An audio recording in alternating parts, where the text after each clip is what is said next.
Ẹ̀yin tèmi nílé lóko àti lẹ́yìn òde, a kú dédé wòyí, a kú dédé àsìkò yìí.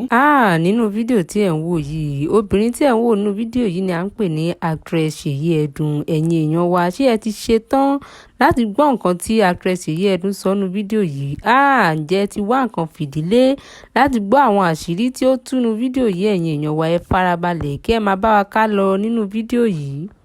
Báyìí la ṣe rí actress Ṣèyí Ẹdùn ní ṣọ́ọ̀bù Moneymus Jewelries èyí tó ń bá ń ṣe ìpolówó.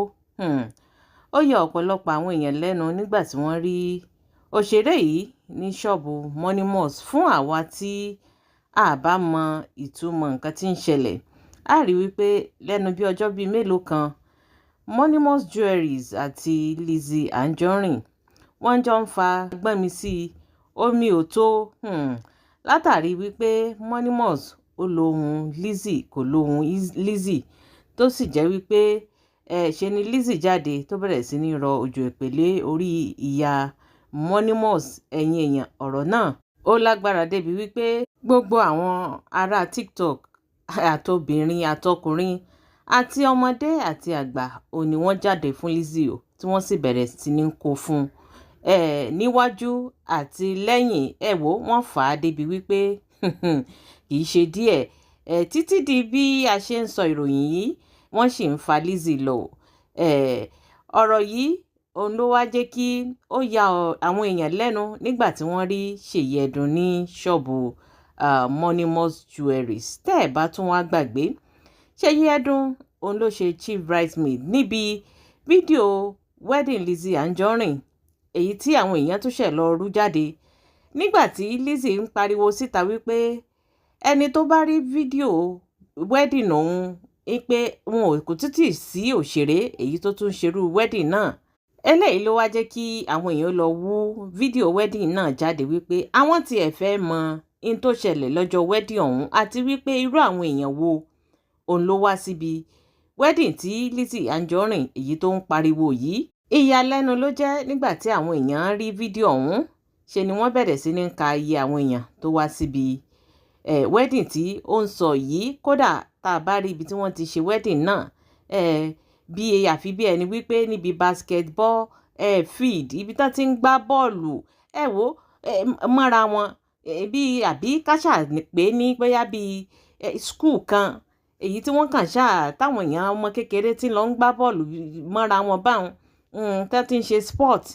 Ibẹ̀ ni a rí tí Lizzy ti ṣe wedding tó lòun ṣe o. Tá a bá wá ka iye àwọn èèyàn tó wà ńbẹ̀, bóyá ṣe ni àwọn èèyàn tó wà níbi wedding ọ̀hún ṣe pé 20. Tá a bá wá fojú wo gbogbo àwọn èèyàn tó wà níbi wedding ọ̀hún, àti ẹ̀ wá rí èèyàn kan báyìí tá a lè tọ́ka sí wípé bóyá àwọn èèyàn jàǹkànkan nínú ayé, àbáwọn tó gbé dání, àwọn tó rù dání, àwọn tó lórúkọ, àti ẹ̀rí ẹnìkankan ń bẹ̀. Ẹ bá sì wá rí gbogbo àwọn tí wọ́n wá síbi wedding ọ̀hún náà, ṣe lójú wọn ràn kankan àfi bí ẹni wípé wọ́n fokùn wọn wá síbi wedding ọ̀hún. Ṣùgbọ́n ẹnìkan tá a wá rí tó jẹ́ ojúlùmọ̀ tó jẹ́ wípé gbogbo ayé mọ̀ ò ní Ṣèyí Ẹdùn. Ṣèyí Ẹdùn yìí la wá rí wípé ó ṣe gbákejì ìyàwó. Eléyìí ló wá jẹ́ kí àwọn èèyàn máa wò wípé ìbáṣepọ̀ tó wà láàrin Lizzy Anjorin àti Ṣèyí Ẹdùn, àwọn ò lérò wípé ó yẹ kí Ṣèyí Ẹdùn kó wá tún lọ mọ́ polówó fún Moneymus. Gẹ́gẹ́ bẹ́ẹ̀ ṣe mọ̀ wípé ẹni tí má ti ń bá ọ̀tá Lizzy ṣe lẹ́sẹ̀kẹsẹ̀, irú ẹni bẹ́ẹ̀ ó ti di gist lover, ó ti di blackmailer. Lọ́wọ́lọ́wọ́ báyìí o, Ṣèyí Ẹdùn ó ti darapọ̀ mọ́ àwọn gist lover, bẹ́ẹ̀ ni automatically ó ti di ọ̀tá Lizzy Anjorin. Torí pé kí ni ó yóò wò wípé kò yẹ kó bá ọ̀tá òun ṣe, torí pé àwọn èèyàn máa ń wo Ṣèyí Ẹdùn àti ọkọ rẹ̀ wípé wọ́n súnmọ́ Lizzy Anjorin. Tá a bá gbàgbé nígbà kan, Lizzy Anjorin gangan fúnra rẹ̀ ó ní òun lòun ṣe tí Ṣèyí Ẹdùn àtọkọ rẹ̀ tí wọ́n fi dọlọ́mọ lọ́jọ́ òní. Ọ̀rọ̀ náà ó lágbára, ó lẹ́tìkẹ́. Fídíò òun lẹ̀ ń wò ní ojú fọ́nrán ni èyí tí ń lọ yìí, níbi tí Ṣèyí Ẹdùn èyí tó ti ń polówó fún Moneymus Jewelries.